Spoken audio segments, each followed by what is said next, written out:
¿Qué tal? ¿Cómo estáis? Bienvenidos a College 360, bienvenidos a la casa del NCA. Un día más hablando del Mundial Sub-19, ya sabéis, lo prometí, que después de cada partido de Estados Unidos íbamos a sacar un programa hablando del partido y demás. De momento lo estoy cumpliendo, ya van dos partidos, dos vídeos que sacamos. Y bueno, mucho que comentar de este segundo partido, ya sabéis, Estados Unidos le ganó a Francia. Un partido en el cual no vamos a decir que sufrieron, pero un partido en el cual Francia les llevó a un punto que Australia no llevó, ¿no? Al final, Francia es un equipo muy físico, un equipo que es cierto que le faltaba ese talento, ¿no? Para ganar a Estados Unidos.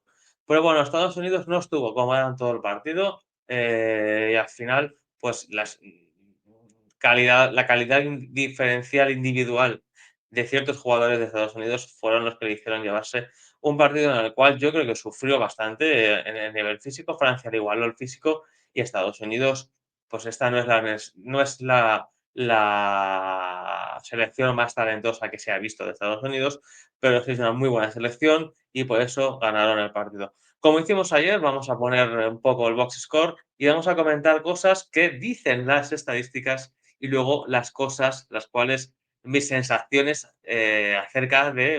tras ver el partido realmente, ¿no?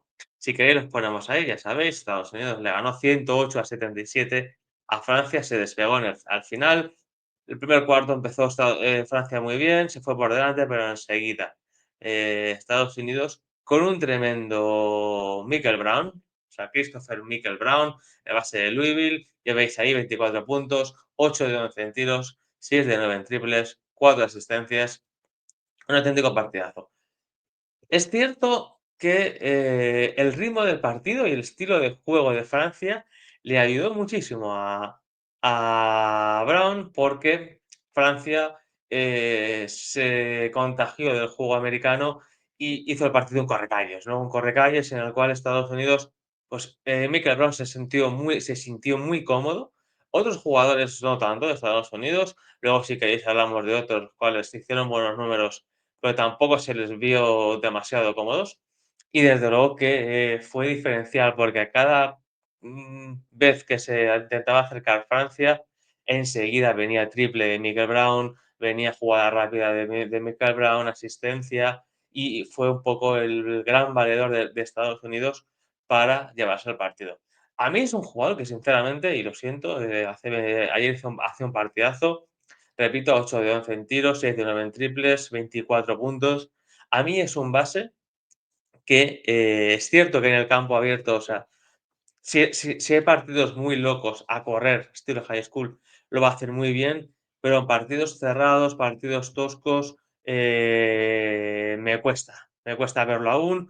Tommy Lloyd se dio cuenta y si os dais cuenta, si os fijasteis viendo el partido, si habéis tenido la oportunidad de verlo, cuando Francia pone la zona, evidentemente Tommy Lloyd y el equipo y el staff saben que no pueden sentar a Michael Brown porque es el que les está salvando un poco los muebles y al final meten a J.J. Mandaquit de base y de segundo manejador a Michael Brown, ¿no? Y Michael Brown se siente muy cómodo tirando de tres ante esa zona y reventando la zona a base de triples. Mandaquit a mí es un base que me encanta, sinceramente. Lo de Washington en este mundial con Mandaquit de base y con Steinbach, el pívot alemán, me parece de escándalo. Vamos a ver si por fin podemos tener a una Washington que vuelva a ser lo que fue. Pero a mí Mandaquit me parece que es un base que no le hace falta anotar para dirigir, para ser importante en el juego, desde luego que para marcar el ritmo del partido. Al final, lo comentaba Jordi en la previa, Francia tampoco tiene bases que sean puros y Van der Wijt se sintió muy cómodo llevando la manija del partido y cuando salió fue bastante interesante y a mí es un jugador que desde luego me gusta muchísimo. Más allá de ellos, tenemos que hablar también de otros jugadores, ¿no? Y tenemos que hablar de Eji Divansa. Tenemos que hablar de Divansa, que es cierto que estuvo mejor que el día de Australia, de 16 puntos con 5 de 6 en tiro de campo, 5 de 8, 4 rebotes.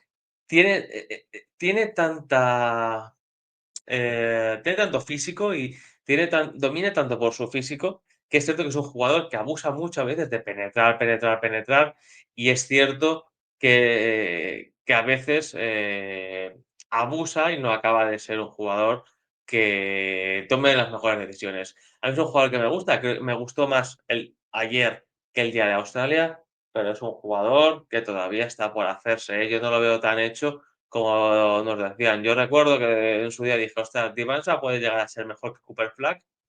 Yo sinceramente empiezo a tener dudas, ¿eh? No os voy a mentir cada vez que veo a Divansa, y esto no quita que Divansa el día siguiente te meta 30 puntos, te gane la final él solo y sea el MVP de este torneo. Yo creo que se ha hablado mucho de Divansa y de momento Darren Peterson es el número uno, supuesto número uno del draft del año que viene, y Divansa de momento se queda con el número 2. Otro nombre, claro, para mí, como siempre, Coapit, ¿no? Que por dentro, es cierto que el primer cuarto sufrió un poco el adaptarse al estilo físico del juego interior francés. A partir del segundo tiempo dominó y cambió el partido, tanto en juego ofensivo como en defensivo. Es importante metiendo manos, tapones y demás en la parte defensiva, apretando mucho, ¿no? En defensa, físico con un portento increíble, pero que no era tan determinante como otros días. Y en ataque, pues sabe acercarse cerca de a canasta. Es un jugador que te va a hacer canastas muy fáciles. Creo que se le vio sufrir en el primer cuarto porque no estaba acostumbrado, ¿no? O sea, contra Australia fue tan impotente su físico que le costó adaptarse. En cuanto se adaptó al juego, es un jugador súper inteligente y desde luego que Coapit es un jugador que llama la atención. Es cierto que en este torneo es un jugador que coge el balón y no le da miedo ir para adelante, salir botando y demás. Por eso también un poco las 7 pérdidas que tuvo, si veis ahí en la estadística. Es decir, ¿cómo puede este tipo, siendo un 4, tener 7 pérdidas? Pues porque no tiene miedo a coger el balón, coger el rebote y subirlo, y Francia sí que le exigió a Estados Unidos, ¿no? Sí que le metió manos, sí que le apretó en defensa y demás. Otro jugador muy interesante para mí, que creo que hay que hablar, es Tyran Stokes, que si veis, os das cuenta, ayer sí que jugó 15 minutos, 5 puntos, 4 rebotes. A mí me gustó, sobre todo el segundo tiempo. El primer tiempo salió en el primer cuarto, segundo cuarto, muy revolucionado. O sea, sabéis que Stokes es el que aparentemente debe ser el número uno del mock draft del 27. Y desde luego que es un jugador que le falta mucho para hacer. Al igual que yo os he dicho que hay otros de high school que están más hechos, como Caleb Hall, como Jordan Smith, perdón, como Caleb Hall, como Brandon McCoy, se les ve. A mí me costó mucho, sinceramente, ver a Stokes. Creo que el segundo tiempo, Michael Brown le lanza una alley-oop que revienta el balón en la canasta. O sea, se le vieron cositas, pero salió muy revolucionado, muy un poco como Divansa el primer día, ¿no? Con ganas de demostrar mucho, sin pensar más en el equipo que otra cosa, sino él, típico jugador, ¿no? Que le gusta ser importante y nada más. Es cierto que hizo buenos números, pero bueno, es un jugador que yo creo que va a seguir yendo de menos a más en el torneo. Va a seguir asentándose en la rotación y vamos a ver, le quitó los minutos, por cierto, a Nick Amenia. Ayer en el puesto de 4 que salió, metió un triple, jugadas interesantes y poco más. Y el que tenemos que hablar para, no sé si decir que para mal, pero bueno, un poco también llama la atención es Morez Johnson Jr., el pívot de Michigan, que salió de titular, 3 puntos, 4 rebotes en 18 minutos. Es cierto que al final tampoco jugó mucho, porque jugó Jacobs en 11 minutos, pero yo, Estados Unidos, es cierto que lo Jacobs en como cuarto o así, final del partido, estaba el partido resuelto, ¿no? Pero vi que Jacobsen le hizo más daño a Francia que el pobre Morey Johnson. Morey Johnson tuvo un partido muy de retaguardia, de ese juego sucio que no se ve, un partido en el cual se peleó con todo el mundo, sufrió, entre comillas, pero bueno, o sea, no fue tan determinante como contra Australia porque se te cuenta tanto Pitt como Johnson son dos moles, dos jugadores muy físicos, pero Francia tenía mucho físico también y desde luego aquí lo destacaron por el físico y puede parecer que Morey Johnson no hizo tan buen partido, pero bueno, hizo ese trabajo necesario que hizo que Estados Unidos se ganara el partido con comodidad de más de 30 puntos. Y por último, y ya por acabar, un par de apuntes rápidos. El primero, Jordan Smith Jr., estoy enamorado de este chico, o sea, este chico me parece un escándalo, es un jugador que tengo ganas de volver a verle este año. Sí, cuando acabe este te veremos en el Pit Jam, o sea, tengo muchas ganas de verle, ver ese último año en high school y ver a qué universidad da. Pues desde luego que me parece que es un jugador que te puede jugar en el 2, te puede jugar en el 1, está destacando por su intensidad defensiva y de meter manos y demás, pero es un jugador que en ataque también es un jugador de estos de explosionar y meterte un día 20, 30 puntos. Desde luego que para mí es la sorpresa muy positiva de Estados Unidos en este Mundial de estos dos partidos, para mí Jordan Messi Jr. Y otro que puede parecer que no hizo mucho, es Jasper Johnson, el combo guard de Kentucky. Vuelvo a decirlo, es un jugador de banquillo, sale desde banquillo, es un jugador de equipo, en el cual se le ve que la toma de decisiones es siempre correcta. Además, Mark Pope estaba ahí arropándole, por cierto, en Suiza.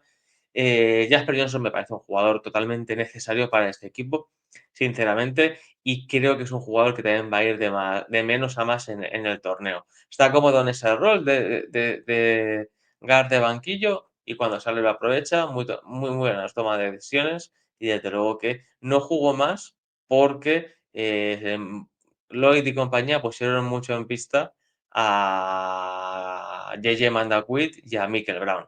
Si no, hubiera jugado un par de minutos más y se hubiera visto más a Jasper Johnson. Y otra sorpresa positiva, ya por acabar, Caleb Holt, otro jugador que está en high school, que se le proyecta como número 3 del draft del 2027 en ciertas páginas. Otro jugador muy físico, típico alero que la está rompiendo también en el Pit Jam, perdón, en el AYBL como Jordan Smith Jr. Y creo que es un jugador que al final, pues un físico tremendo que saliendo a correr, pues hizo un par de mates importantes, un par de triples. Jugador también interesante en la recámara, la verdad es que todos aportan en este Estados Unidos, todos saben lo que tienen que hacer. Es un equipo que de momento está siendo un bloque y desde luego que si juegan así conjuntados va a ser muy complicado ganarles. Pero bueno, Francia les complicó el partido, sinceramente. Y desde luego que vamos a ver Estados Unidos en próximos torneos. De momento no han sufrido como aquel que dice, pero bueno, no se le vio como a Estados Unidos en ningún momento en el partido. Y esto es una cosa que los rivales verán y veremos si les consiguen jugar como les jugó Francia ayer a Estados Unidos. Así que nada, seguiremos viendo con el paso de los días cómo evoluciona Estados Unidos en este torneo. Sabéis que hoy lunes hay jornada de descanso, el martes se jugará la última jornada. Probablemente intentaremos hacer un resumen rápido de lo que ha sido la primera jornada, perdón, en la jornada de fase de grupos para ver y introduciros un poco lo que serán los octavos de final y ya cuando se jueguen los octavos de final volveremos a hablar de Estados Unidos porque evidentemente están clasificados, sabéis que juegan todos, va a ser probablemente como cabeza de serie uno de su grupo, va a ganar su grupo y ahí veremos qué rival le toca. Pero de momento, Estados Unidos camina con buen pie. Son jugadores que a mí me están gustando mucho. Me está gustando mucho los que van a llegar este año a la liga y los que llegarán próximamente. Y desde luego que Estados Unidos está convenciendo de momento, pese a no tener un partido cómodo, porque sinceramente Australia y Francia son rivales muy duros. Lo dicho, mil gracias por estar aquí y seguir disfrutando de todo lo relacionado con la NCAA en el canal. Mañana se vienen ya episodios finales del draft, nuestra opinión, nuestro veredicto final, el mazo, para hablar de lo que ha sido el draft, coaching carousel, Spanish Invasion, todo lo relacionado con la NCAA en College 360. Hasta luego.